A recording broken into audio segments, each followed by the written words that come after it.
On the 10th of June, 1940, Benito Mussolini declared war on France and Britain. It brought war to the Mediterranean.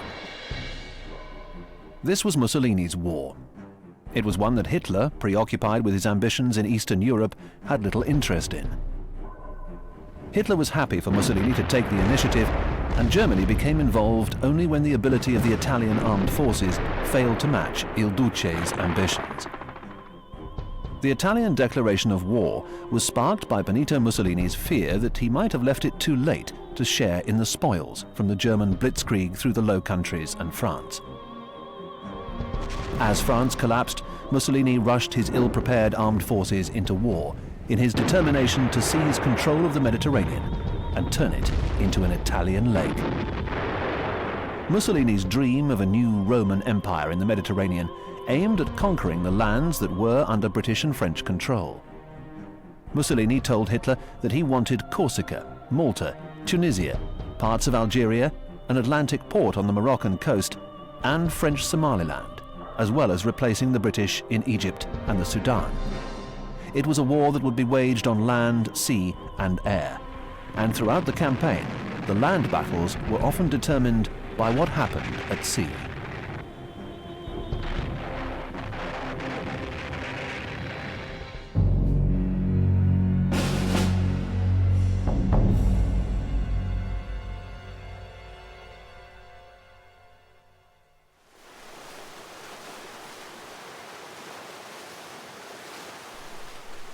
On the 9th of July 1940, the Italian battle fleet under Admiral Campioni and the British Mediterranean fleet under Admiral Andrew Cunningham clashed near Cape Spartivento on the southern coast of Sardinia. Campioni's Italian fleet was an impressive force, consisting of two of Italy's modernized fast battleships, Giulio Cesare and Cavour, and 16 cruisers. Its aim was to protect an important convoy of 5 merchant ships taking supplies to the Italian forces in Libya. The British had broken the Italian naval codes, and Italian intentions were confirmed when RAF reconnaissance aircraft reported that the Italian fleet was at sea. The British Mediterranean fleet based at Alexandria sailed to intercept them. It too was intent on protecting 2 convoys, evacuating civilians and the families of the Malta garrison to Alexandria. True to character, Cunningham was determined to bring the Italians to battle. He steered towards the Italian naval base at Taranto on Italy's heel, hoping to get between the Italian ships and their principal naval base. The Italians too had broken the British signal codes and knew Cunningham's ships were at sea. The plan was to lure Cunningham's ships in range of land-based Italian bombers, and Campioni was under orders to avoid battle until the British fleet came within range of aircraft operating from the Italian mainland. By daylight, Cunningham's fleet of 3 battleships, surrounded by its protective shield of cruisers and destroyers, were attacked by the Italian Air Force. The fleet included Cunningham's flagship HMS Warspite and the battleships Malaya and Royal Sovereign. His single aircraft carrier, the 20-year-old HMS Eagle, had 17 Swordfish torpedo reconnaissance planes and 3 antiquated Gloucester Gladiator biplanes, which was the fleet's only fighter protection. As the waves of bombers flew overhead, Cunningham's iron-grey warships were engulfed in tall black towers of water, erupting around them from the carpet of bombs dropped by the Regia Aeronautica. The Italian 3-engine bombers, using level bombing runs, dropped mainly 110 and 220-pound bombs that were not powerful enough to have a critical impact even when they occasionally hit the target. The bombers had not practiced ship attack, and it showed in their general ineffectiveness. HMS Gloucester alone was hit on its compass bridge, killing its captain and 6 of its officers. But despite this, the cruiser was able to remain with the fleet. On the morning of the 9th of July, the Italian fleet was located some 145 miles west of Cunningham's force by a Malta-based RAF Sunderland flying boat. By noon, the 2 fleets were 80 miles apart, and the Eagle's Swordfish shadowed the Italian fleet. By this time, the Italian Air Force had lost contact. Campioni launched a reconnaissance aircraft from his flagship, Giulio Cesare, and found Cunningham's ships. Hoping that the bombing attacks would have reduced Cunningham's strength, Campioni pressed on towards the British force, knowing that his two battleships could outrun and outgun those of the enemy.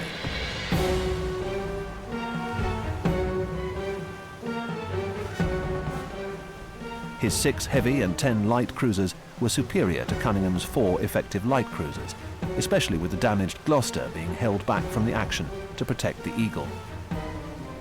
At 11:45, a small strike force of 5 swordfish flew off from the Eagle but failed to score any hits. It was a problem that the British were going to face again and again, as there were simply not enough British aircraft to launch an effective attack. By 3 p.m. on a clear blue Mediterranean day, the enemy fleets came in sight of each other. The Italian heavy cruisers turned their 8-inch guns and opened fire at the British cruiser screen at a range of some 13 miles. The British replied with their 6-inch guns, but were outmatched by the Italian cruisers until the Warspite steamed up and fired her 15-inch guns. The Italians turned away, covered by a smokescreen. It was now the turn of the battleships to come within range. At 3:53 p.m, the Warspite opened fire at 26,000 yards with her 15-inch guns at maximum elevation. Campioni's 2 battleships replied in earnest. In a maelstrom of waterspouts and smoke, both sides faced one another. It was a classic sea battle. Cunningham was rewarded with the sight of a great orange-coloured flash at the base of the Giulio Cesare funnels. It was a hit that caused fires to break out below decks on Campioni's flagship. The Giulio Cesare was damaged, but not fatally, and the Italian fleet turned away under a heavy smokescreen. In the confused action that followed, Cunningham's ships were unable to match the speed of the faster Italian ships and lost contact.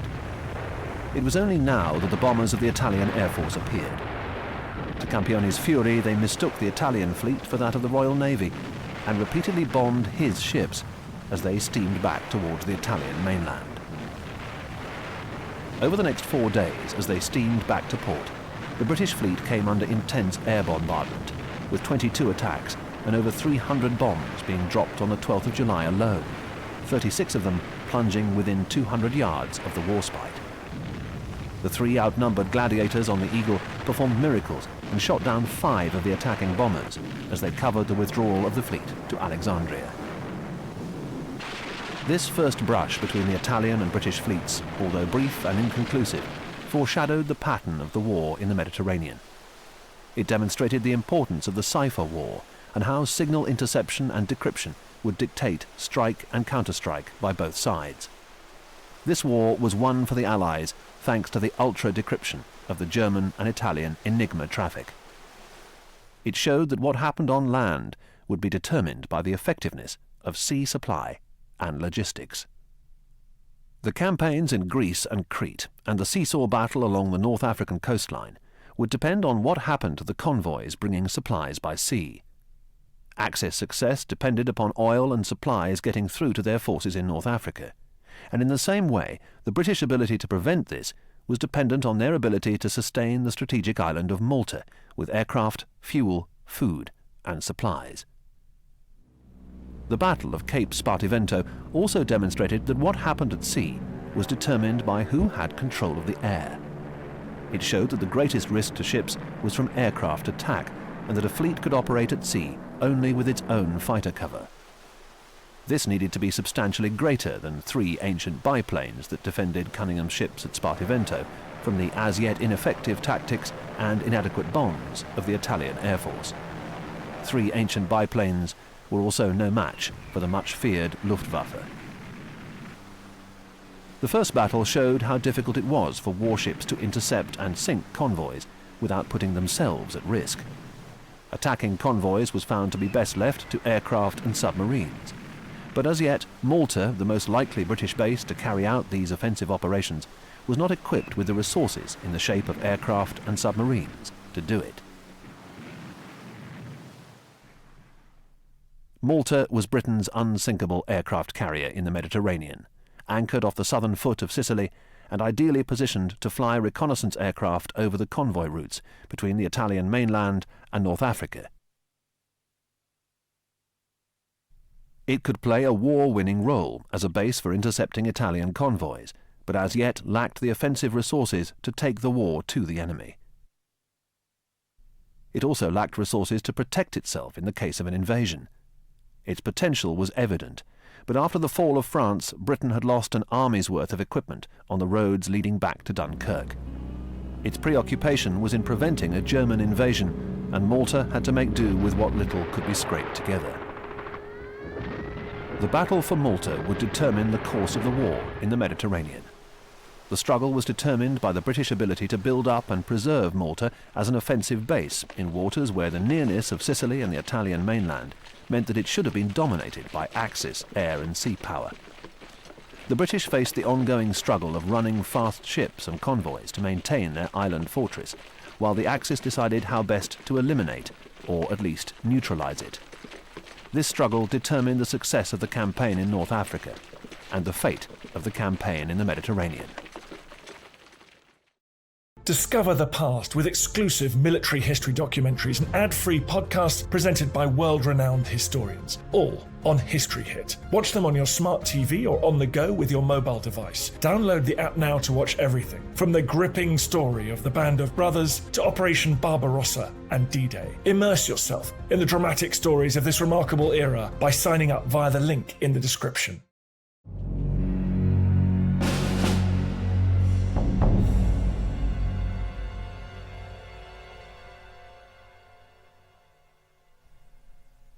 The founder of Italian fascism was Benito Mussolini, or Il Duce, meaning the leader. Mussolini was Prime Minister of Italy from 1922 until his overthrow in 1943. His ambitions are central to understanding the course of the Mediterranean campaign. Mussolini was a superb organizer and spellbinding orator who founded the modern Italian state.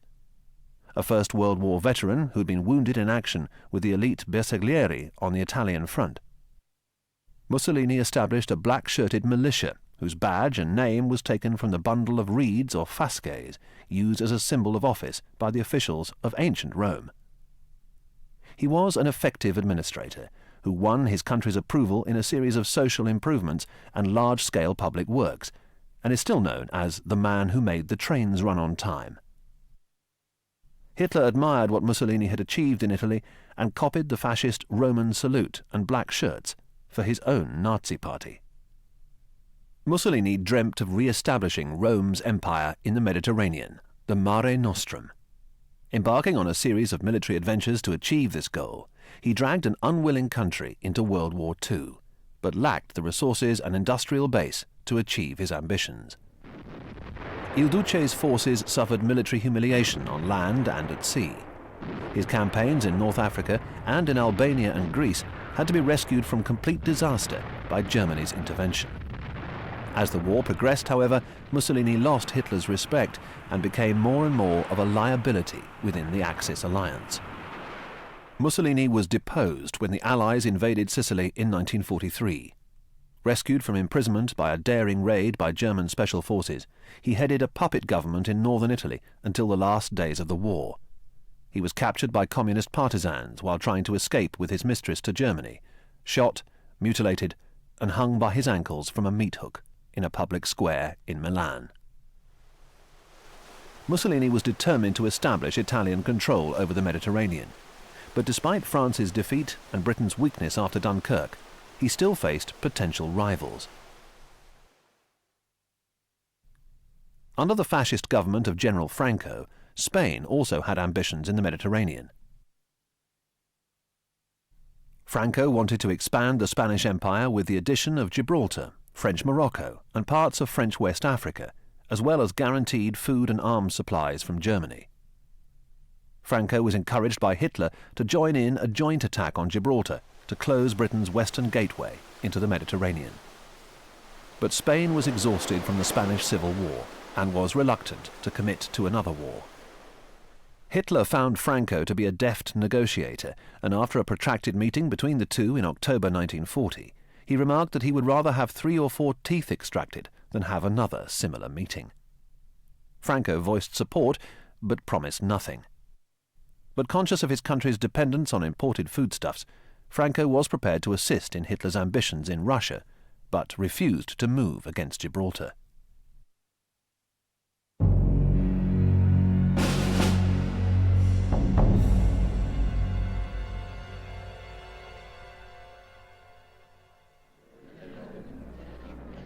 The Mediterranean theatre of war was central to the British Prime Minister Winston Churchill's strategic concept for waging the Second World War. After the fall of France, Churchill's only means of striking at Germany was with the bombing campaign by the RAF, and this remained a cornerstone of his strategy throughout the war. As First Lord of the Admiralty in both wars, and a fervent believer in the importance of naval power, Churchill believed that Britain should deliberately fight a campaign on the periphery, like the Mediterranean, as part of the wearing down process of the Axis powers, before confronting them in northwest Europe. Britain's hold on the Mediterranean was dependent on its naval bases at Gibraltar, Malta, and on Cyprus, which gave it strategically important positions in the west, central, and eastern Mediterranean, supported by the Royal Navy's main base at Alexandria in Egypt. After the fall of France, Churchill's military advisors regarded the Mediterranean as unimportant and recommended retreating to Gibraltar. Churchill did not. Churchill wanted to fight a campaign in the Mediterranean. It fitted in with his strategic view of winning the war. It offered the prospect of invading Sicily or Sardinia and placing Italy under pressure. Always looking for options, Churchill saw success in the Mediterranean as a means of persuading Vichy France to change sides and of convincing Franco's Spain to remain neutral. Churchill's strategy was to wage a three-stage war in which the bombing and naval blockade of 1940 would be followed by medium-sized amphibious operations in the Mediterranean in 1941 against targets such as Sardinia and Sicily, building up to larger-scale attacks on the European coast in 1942. German success in North Africa and the Balkans, followed by Japan's entry into the war, would modify this. But in 1940, the Mediterranean was the only theatre where Britain had the resources to make the first stage of his strategy possible. Much would depend on the resourcefulness of Admiral A.B. Cunningham, the Commander-in-Chief of the Mediterranean Fleet. Cunningham faced a now superior Italian fleet consisting of 7 battleships, including the 2 impressive new battleships Vittorio Veneto and Littorio, 7 heavy and 11 light cruisers, 61 destroyers, and over 100 submarines. Against this, Cunningham had 4 battleships, 3 of which were not modernized and were both slower and outgunned by their Italian opposites, 6 light cruisers, and 20 destroyers.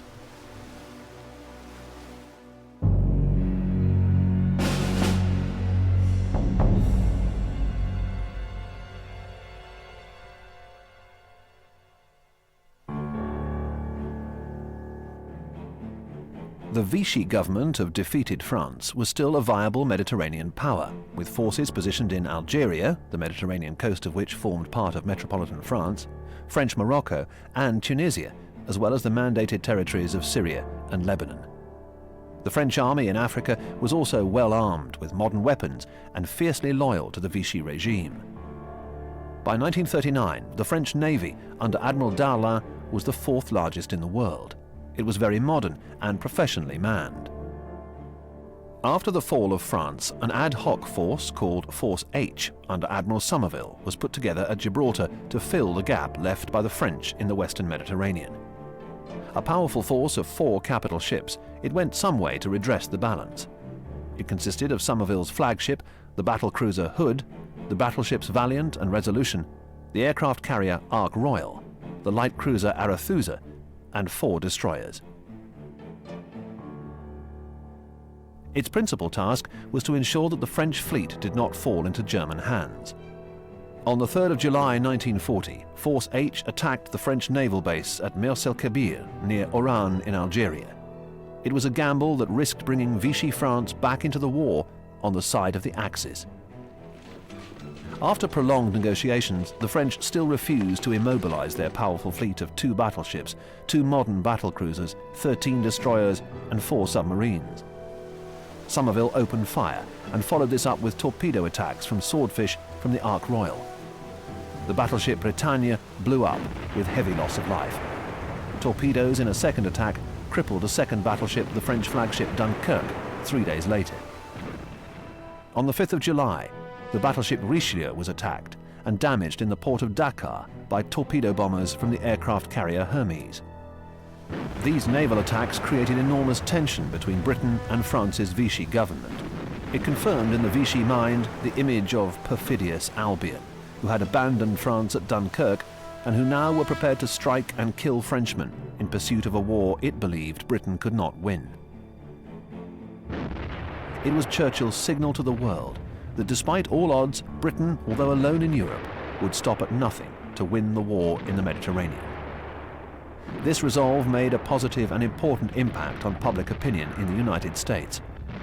It was this determination to win American public support that would underpin the expedition to Greece, a task that in military terms alone was a gamble against the odds, but which was undertaken because it fitted in with Churchill's determination to build up a Balkan coalition and win American support.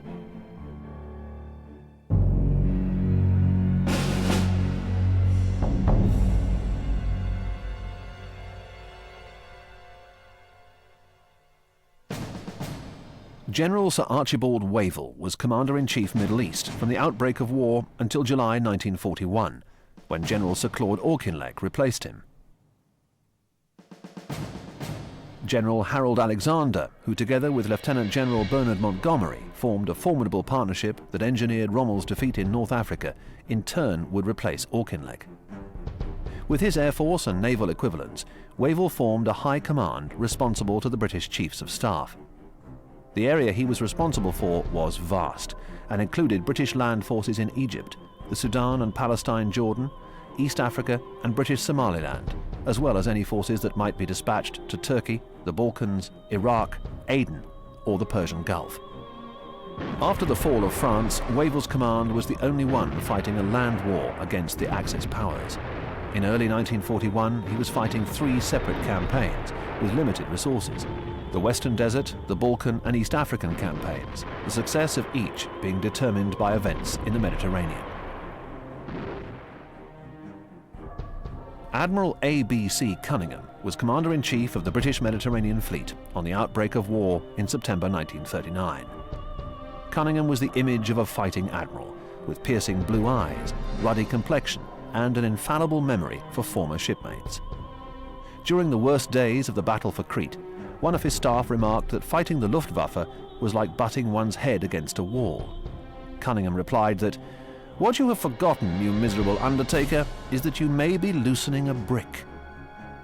Cunningham's determination to maintain British naval supremacy was the crucial factor in winning the battle for the Mediterranean. He was prepared to take the battle to the enemy if it would defeat the Axis. His air attack on the Italian fleet in Taranto in November 1940 was a masterstroke, and he always sought to bring the more powerful Italian fleet to battle, and did so with success, notably at Cape Matapan. After a period in Washington, Cunningham returned to the Mediterranean, where he was appointed Allied Naval Commander Expeditionary Force for the Anglo-American Torch landings in November 1942. He was Commander-in-Chief of the Mediterranean, and Allied Naval Commander for the Sicilian Campaign in July 1943 and the Salerno landings in September 1943. Air Marshal Arthur Longmore became the scapegoat for the lack of RAF resources in the Mediterranean, and in May 1941, his deputy, Air Marshal Arthur Tedder, replaced him. Both men recognized the need to sustain the air resources of Malta, as well as improving Army air and maritime cooperation. However, after his arrival in July 1942, it was Air Vice Marshal Keith Park who revolutionized the tactical battle fought over Malta.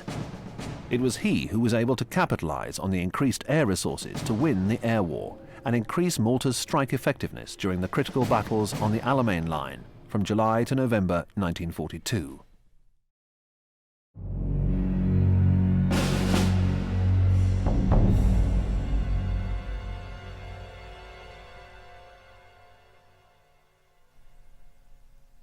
The small island of Malta, with a civilian population of 270,000, 3 airfields, and the port of Valletta, was the only British harbour between Gibraltar and Alexandria. It is 60 miles from Sicily and 1,000 miles from the nearest British base at Gibraltar. It was vulnerable to attack and difficult to supply, but its position made it an important base for attacks by both air and sea on Axis shipping supplying forces in North Africa. Italian aircraft first attacked Malta on the 11th of June 1940. the attacking bombers flying in formation above the island faced 3 obsolete Gloucester Gladiator biplanes, aptly named Faith, Hope and Charity, as the island's only air defence. Malta also lacked the means to attack, and in these opening months Malta was unable to interfere with the supply and reinforcement convoys sailing from Italy to North Africa.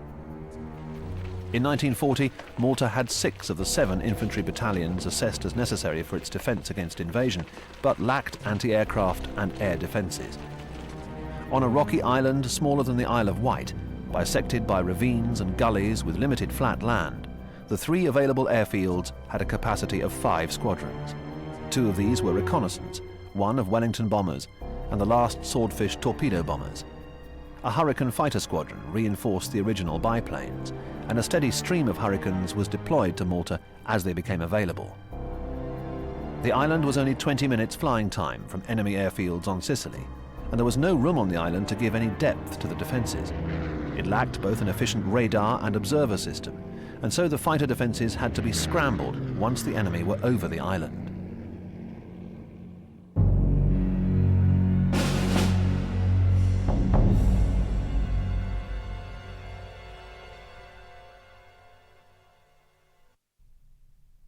The initial vacuum left by the French in the Western Mediterranean, and the fact that Malta lacked initially the ability to interfere with Italian convoys, had allowed Mussolini to reinforce his armies in Libya and Cyrenaica. Spurred on by Mussolini's dream of riding in triumph on a white charger into Cairo, an Italian offensive was launched against Egypt.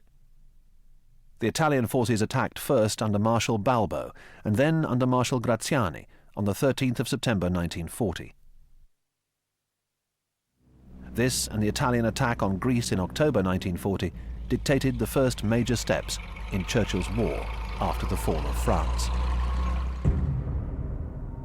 The Italian offensive into Egypt was a cautious affair.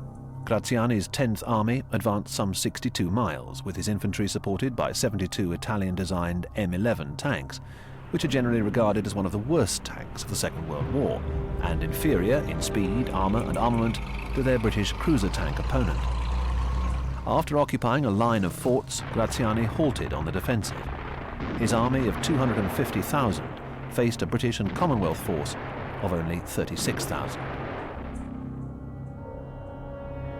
A similar offensive was launched from Italian East Africa, where the Duke of Aosta invaded Sudan and Kenya and captured British Somaliland with a force of 91,000 Italian troops, backed by 200,000 Abyssinian troops and 352 obsolescent aircraft of the Italian Air Force.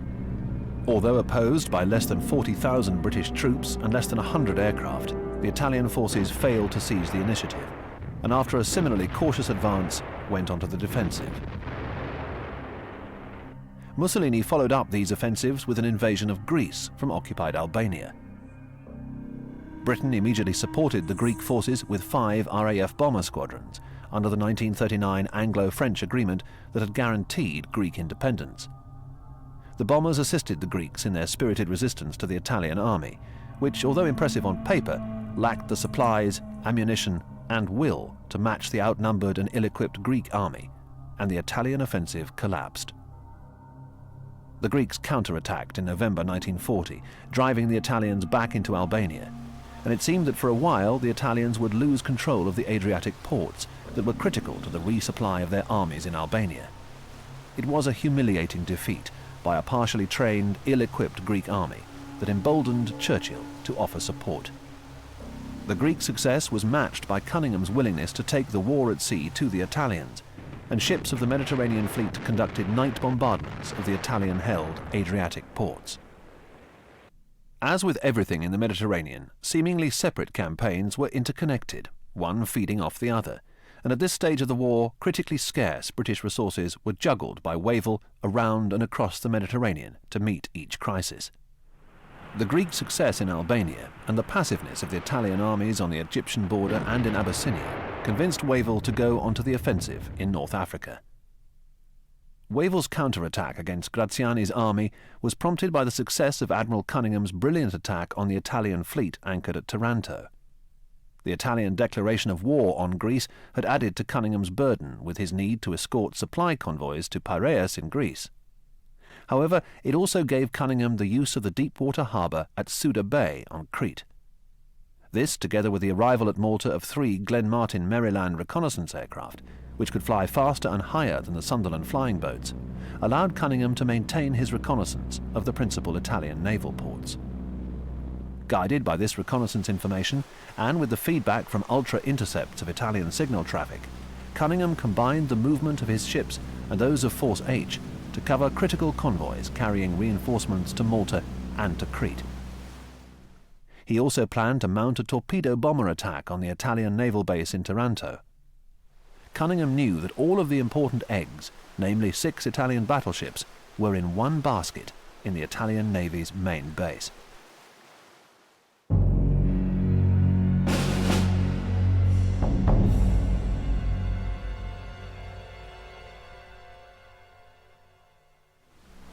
At 8:35 p.m. on the 11th of November 1940, the first wave of 12 string bags, as the Swordfish were known, were deployed from the deck of the Illustrious, led by Lieutenant Commander Kenneth Williamson of No. 815 Squadron Fleet Air Arm. An hour later, 9 string bags of No. 819 Squadron, led by Lieutenant Commander J.W. Hale, followed them. Before dusk, Cunningham had signalled Illustrious as she sailed with her escorts to take up station for the raid 180 miles south of Taranto. It was on the shoulders of this small group of 42 naval airmen in their obsolete aircraft that the course of the war in the Mediterranean rested. The aircraft that droned into the night towards the Italian mainland carried a mix of torpedoes, while others carried flares and bombs. The bombs were to be used on the cruisers and destroyers, and so divert the attention of the Italian anti-aircraft defences, while the magnesium flares would illuminate the battleships for the torpedo attack. The Maryland reconnaissance aircraft from Malta had plotted the location of the barrage balloons protecting the harbour. However, the slow, lumbering Swordfish would have to face the combined firepower of 6 battleships, 9 cruisers, and a large number of destroyers, as well as some 21 batteries of heavy anti-aircraft guns, and some 200 close-range automatic weapons guided on by harbour searchlights. The string bags flew into a storm of fire, but dipped and weaved their way towards the illuminated targets. 2 were shot down, but as the last aircraft flew out of the barrage of anti-aircraft fire, 3 Italian battleships were leaking oil into the harbour. The new battleship Littorio had suffered 3 torpedo hits, and the Giulio had been hit once. They would be out of action for 5 to 6 months. The 3rd battleship Cavour was beached and awash with water lapping round its forward turrets. It was never seaworthy again. At a stroke, the battleship strength of the Italian fleet had been halved. Lieutenant Commander Kenneth Williamson, who led the first wave, was shot down, and he and his observer were taken prisoner. A second Swordfish was also destroyed, and the crew of 2 killed. By 2:50 a.m. on the 12th of November 1940, all of the remaining aircraft, some riddled with shrapnel, had returned to the Illustrious. For the loss of 2 British aircraft, the balance of naval power in the battle for the Mediterranean had been shifted in favour of the Royal Navy.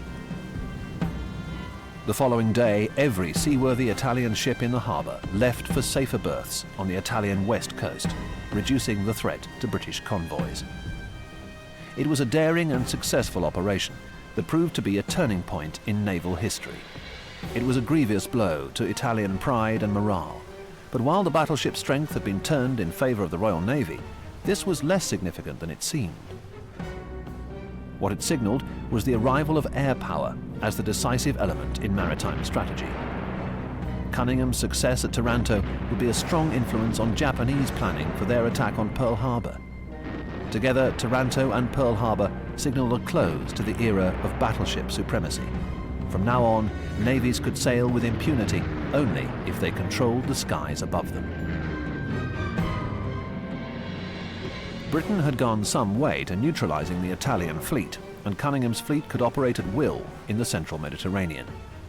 Campioni made a half-hearted attempt to prevent convoys from reaching Malta from Alexandria and Gibraltar, But although the warships of each fleet came to within gun range again off Cape Spartivento, Campione was not willing to risk Italy's 2 available seagoing battleships against the Mediterranean fleet, and withdrew back to Naples. It was Campione's swan song, and a dissatisfied Mussolini replaced him as commander-in-chief with Admiral Iachino, whose handling of the Italian cruiser squadron had given him a reputation for boldness. Despite this, Britain lacked the resources to equip Malta with the fighters and the strike aircraft in the form of torpedo bombers that were needed to ensure maritime supremacy. The RAF, preoccupied with strategic bombing and the defence of Britain, lacked the resources to support the Royal Navy in the Mediterranean, and this deficiency would have a critical impact on Malta's role in the months to come.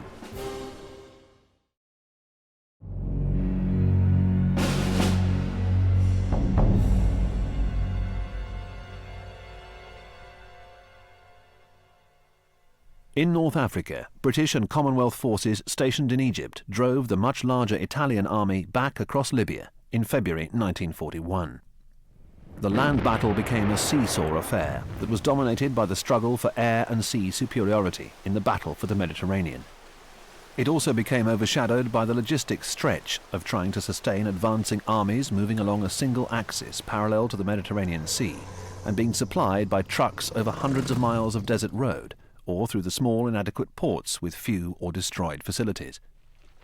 The difficulties of moving forward by road were exhausting enough without the additional strain of fighting an enemy. Operation Compass was planned as a limited offensive. Its purpose was to secure Egypt against any further Italian advance, but Churchill also saw the prospect of opening Benghazi as a port to supply British forces, and to provide airfields to support Malta and ensure that the Mediterranean could remain open to British shipping. The resources available to Lieutenant General O'Connor's Western Desert Force were always limited and earmarked by Wavell for other contingencies. On the 9th of December, Lieutenant General Richard O'Connor launched a successful attack against the Italian positions at Sidi Barrani and the series of Italian garrisoned forts along the frontier. O'Connor's success in driving the Italians back from the Egyptian frontier was achieved with an ad hoc grouping of Indian infantry carried in borrowed New Zealand transport supporting British armour. After this initial success, the Indian brigades were then redirected to the campaign in Abyssinia and Somaliland, and were replaced in the Western Desert by Australian soldiers of the 6th Australian Division, who fought their way into Bardia in late December 1940. British intelligence had vastly underestimated the strength of General Bergonzoli's 23rd Italian Corps that greatly outnumbered its attackers. Fierce Italian resistance led to days of heavy fighting before the 2 brigades of the 6th Australian Division captured the town, taking 40,000 prisoners, 400 guns, 13 medium and 117 light tanks, and hundreds of serviceable motor vehicles, many of which, along with some of the tanks, were pressed into service by the attackers.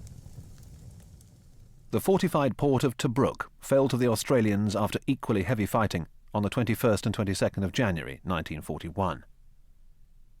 Supported by bombing attacks by Blenheim bombers and by naval support offshore, the Australians, under Major General Ivan Mackay, overpowered the defences, and late in the afternoon of the second day, the garrison of 25,000 had surrendered, with 208 guns and 87 tanks. Casualties in O'Connor's 13 Corps numbered just over 400, of which 355 were Australians, who proved that their fighting prowess was equal to the reputation earned by their fathers in 1914-1918. Immediate repairs on the port facilities were carried out, and Tobruk was ready to receive shipping by the 24th of January. This underpinned the importance of these Mediterranean ports on the North African coast. They provided critical relief to overstretched motor transport facing a trek of up to 500 miles on the single metalled coastal road, and allowed the establishment of air bases and facilities to assist in protecting naval shipping offshore.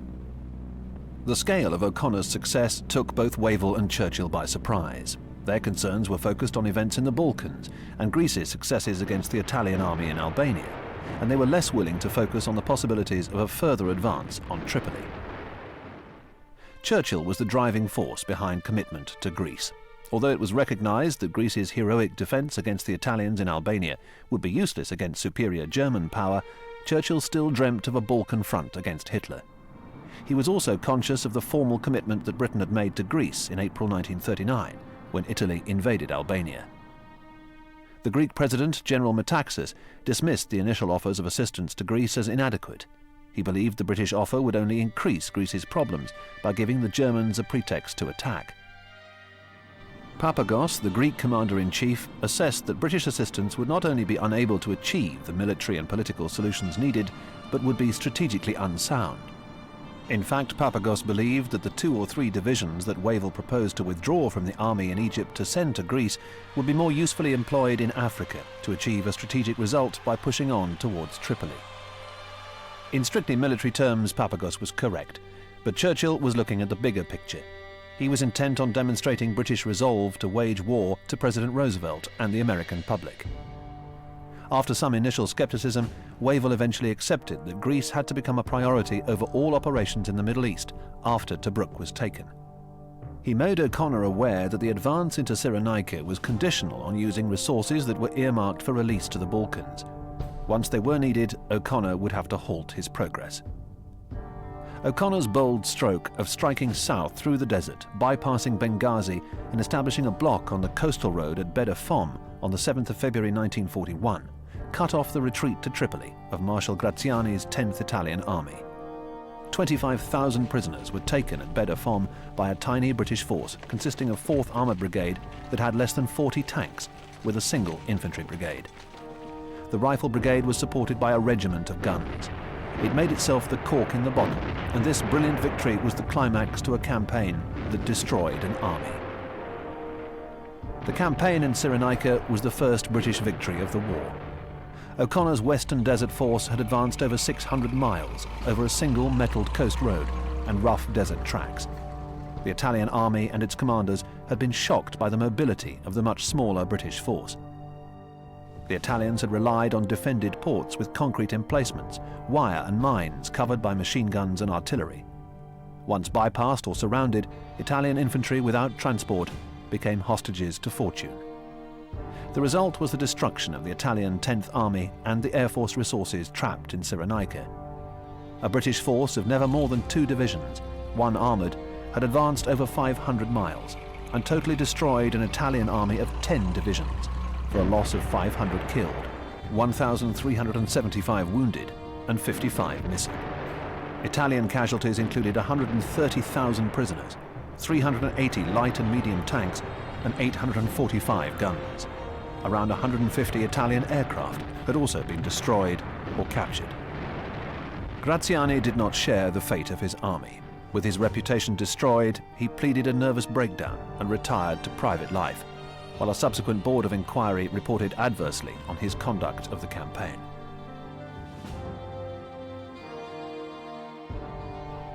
Beda Fom offered the prospect of an advance on Tripoli that would secure the North African shore and put pressure on the Vichy government in Algeria and Tunisia. It was matched by a successful campaign in Abyssinia and Somaliland, which saw the surrender of the Italian forces in May 1941. Italy's complete defeat in North Africa was only prevented by Churchill's determination to assist Greece with forces that were stripped from North Africa, and by Hitler's reluctant decision to bolster the shaken Italian forces with German reinforcements under one of his favourite generals, General Erwin Rommel.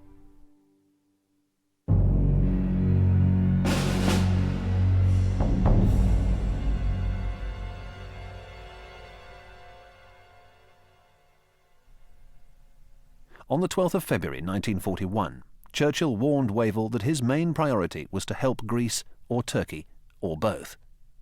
This ruled out any serious effort against Tripoli, and a critical strategic opportunity was lost. The death of Metaxas saw a change of heart by the Greek government, who now accepted with deep gratitude the offer of an expeditionary force. Churchill did not dupe Wavell into accepting the commitment to Greece. He too believed that Britain had to show its intent to forge a Balkan alliance in order to win American support. Wavell was not blind to the military risks. He saw it as a gamble, but believed that for political reasons it was one that had to be taken. However, the commitment of Luster Force, the name given to the force sent to help Greece, was based on the belief that the Greek army would withdraw back from the frontier on the Bulgarian and Albanian border to the more defensible Aliakmon line. The reality was that Greek pride would not see hard-won territory abandoned, nor would it contemplate surrendering the plains of Salonika to the enemy without a fight. The British mission to Greece also never appreciated the exhaustion of the Greek armies that had fought so bravely in Albania, and that the mere process of withdrawal risked their collapse. What was worse was that the commitment of a British expeditionary force to Greece stripped out almost all of the available resources in Egypt and the Western Desert. O'Connor's now veteran and experienced 13 Corps headquarters was disbanded, and all available resources were committed to Greece. Lieutenant General Maitland Wilson, who had served with the New Zealand Division in the First World War, commanded Luster Force. It was to consist of the New Zealand Division and 6th and 7th Australian Divisions of the 1st Australian Corps, with the British 1st Armoured Brigade.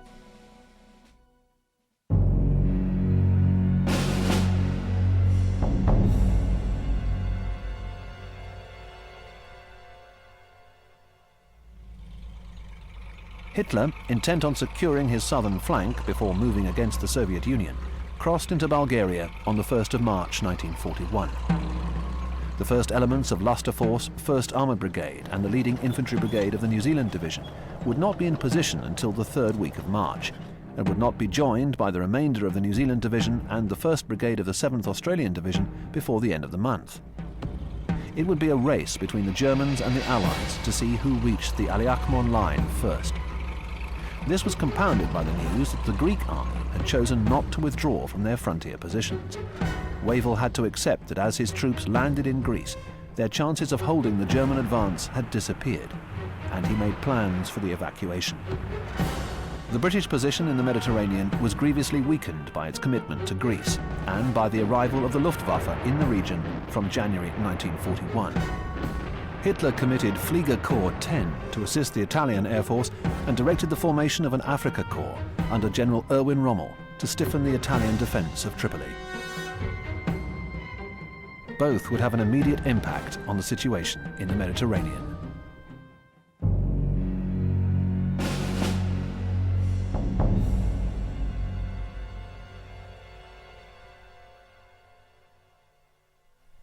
General Geisler's Flieger Corps 10, the Luftwaffe's anti-shipping specialists, were transferred from Norway to Sicily. Their arrival had an immediate impact. In escorting a convoy to Malta, Cunningham's fleet was caught off Pantellaria in the early afternoon of the 10th of January 1941. Compared to the comparatively ineffective bombing of the Regia Aeronautica, the Luftwaffe tactics were a revelation. The Stuka dive bombers came in simultaneously in groups of 3 from 3 directions, dovetailed neatly together cloverleaf fashion, diving through the 4.5-inch barrage and pom-pom gun screen. The aircraft carrier Illustrious disappeared in a cloud of spray and smoke. Bombs hit the pom-pom gun batteries, killing and wounding the crews. A bomb fell into the aft aircraft lift shaft, setting fire to the aircraft in the hangar below. More bombs followed, destroying aircraft, disabling guns, killing crew. With her steering out of action, her below decks a shambles, her captain, steering on main engines alone, brought the listing aircraft carrier into the Grand Harbour at Malta under heavy air attack. One of the convoy escorts, the cruiser Southampton, was also hit and disabled and had to be sunk. The damage to the Illustrious meant that Cunningham had lost his essential fleet air support, and the aircraft carrier Formidable was sent as replacement.